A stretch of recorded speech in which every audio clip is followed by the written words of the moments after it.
নমস্কার বন্ধুরা, সোনিয়া সোল ক্রিয়েশনে তোমাদের অনেক অনেক স্বাগত। আশা করি তোমরা সকলে খুব ভালো আছো।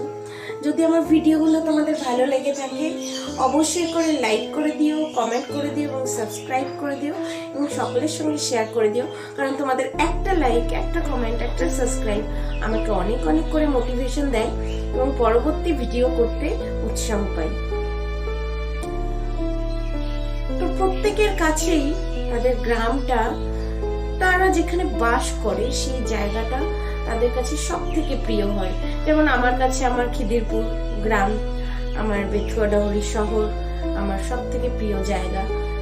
তেমনি কবি জীবনানন্দ দাশের লেখা কবিতা বাংলার মুখ আমি দেখিয়াছি, সেখানে কবি তার বাংলাকেই সব থেকে সুন্দর বলে দাবি করেছেন।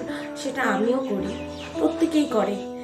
তো আমি তোমাদের আজকে জীবনানন্দ দাশের বাংলার মুখ আমি দেখিয়াছি কবিতাটি শোনাচ্ছি।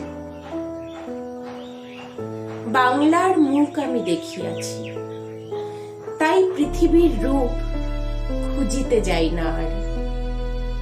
অন্ধকারে জেগে উঠে ডুমুরের গাছে, চেয়ে দেখি ছাতার মতন বড় পাতাটির নিচে বসে আছে ভোরের দোয়েল পাখি।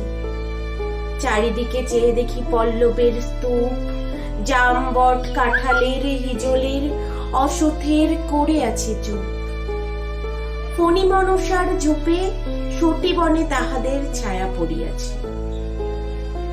মধুকর ডিঙা থেকে না জানি কে কবে চাঁদ চম্পার কাছে এমনি হিজল বট তমালের নীল ছায়া বাংলার অপরূপ রূপ দেখেছিল। বেহুলাও একদিন গাঙুরের জলে বেলা, কৃষ্ণা দ্বাদশীর জ্যোৎস্না যখন মরিয়া গেছে চড়ায়, সোনালী ধানের পাশে অসংখ্য অশ্বত্থ বট গাছ বট দেখেছিল হায়।